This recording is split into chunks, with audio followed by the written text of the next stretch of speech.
Hard by a great forest, there lived a poor woodcutter with his wife and his 2 children. The boy's name was Hansel, and the girl's name was Gretel.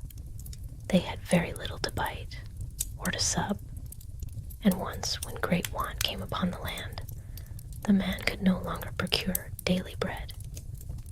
As he lay in bed one night thinking, he sighed and said to his wife, "What is to become of us?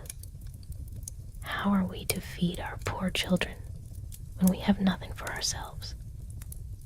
The wife replied, "Early tomorrow morning, we will take the children into the thickest part of the forest and leave them there.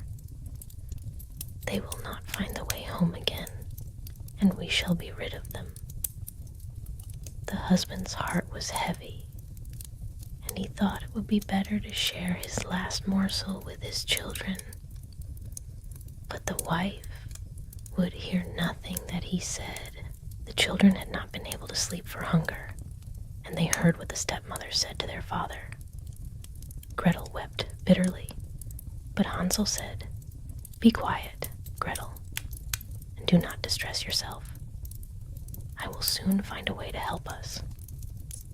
When the old folk had fallen asleep, Hansel got up, put on his little coat, opened the back door, and crept outside. The moon shone brightly, and the white pebbles which lay before the house glittered like pieces of silver. Hansel stooped and stuffed his little pocket as full as it would hold. Then he went back and said to Gretel, "Be comforted, dear little sister, and sleep in peace. God will not forsake us." And with that, he lay down again in his bed when day dawned, before the sun had risen. The wife came and woke the 2 children. "Get up, you lazy creatures. We are going into the forest to fetch wood." She gave each of them a little piece of bread and said, "There is something for your dinner, but do not eat it before then, for you will get nothing else." Gretel took the bread under her apron, for Hansel had pebbles in his pocket. They all set out together on the way to the forest. As they walked, Hansel stood still and looked back at the house again and again. His father said, "Hansel, what are you looking at? Take care and do not forget how to use your legs." But all the while, Hansel was dropping the white pebbles, one by one, along the road. Deep in the forest, the father kindled a fire, and the stepmother said, "Now lie down by the fire, you children, and rest yourselves. We will go into the forest to cut wood, and in the evening, when we are done, we will come and fetch you." Hansel and Gretel sat by the fire and waited. Evening came, but no one came for them. The night grew dark and cold, and Gretel wept, but Hansel comforted her. At midnight, the moon rose and shone with great brightness. Hansel took his little sister by the hand and followed the pebbles, which glittered like newly coined silver pieces, and showed them the way. They walked through the whole night, and at break of day reached their father's house. The father rejoiced, for it had weighed heavily upon his heart that he had left his children behind alone. Not long afterwards, want came once more into every corner of the house, and the children heard the stepmother say, "The children must go. We will lead them farther into the wood so they cannot find their way out." This time Hansel could not gather pebbles, for the door was locked. He comforted his little sister, and in the morning they were led deep into the forest, by paths they had never known before. Hansel had crumbled his piece of bread in his pocket and dropped crumbs along the way. But when they looked for the path of crumbs, not a single one remained, for the birds of the wood had picked everyone up. Hansel said to Gretel, "We shall soon find the way."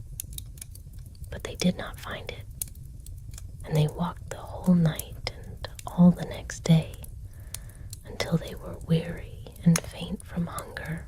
At noon on the third day, they came to a little house, and when they came quite near, they saw it was built of bread and roofed with cakes, and the windows were of sparkling sugar. "We will set to work on that," said Hansel, "and have a good meal."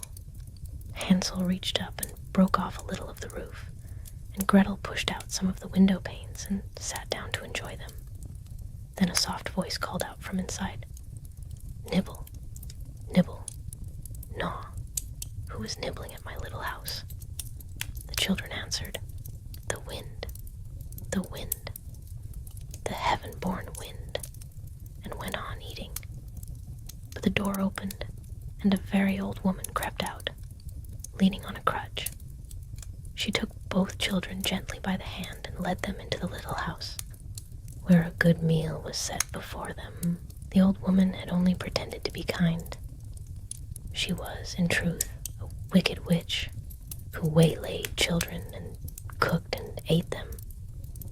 Each morning she went to the cage where she had locked Hansel and said, "Stretch out your finger, boy, that I may feel whether you are fat enough."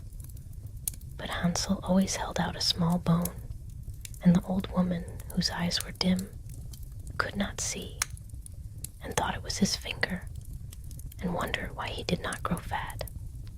One day she grew impatient, and resolved to wait no longer. She ordered Gretel to crawl into the oven to see if it was hot enough. But Gretel guessed her wicked intention and said, "I do not know how I am to do it. How do I get in?" The witch said, "Silly goose, the door's big enough, just look." And as she stooped to show her, Gretel gave her a great push, bolted the iron door, and left her there. Gretel ran to free Hansel, crying, "We are saved. The old witch is dead." They went through the witch's house and found chests full of pearls and precious stones. Hansel filled his pockets and Gretel filled her apron.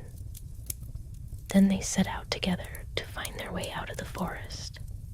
After walking for some hours, they came to a great piece of water. A white duck swam upon it and carried them across one at a time. On the other side, the forest grew more familiar, and at last they saw their father's house. They ran inside and threw their arms around their father's neck. The man had not known one happy hour since he had left the children in the forest. The stepmother was dead. Gretel emptied her apron, and pearls and precious stones rolled about the room, and Hansel threw down handful after handful. All their troubles were at an end, and they lived together in great happiness.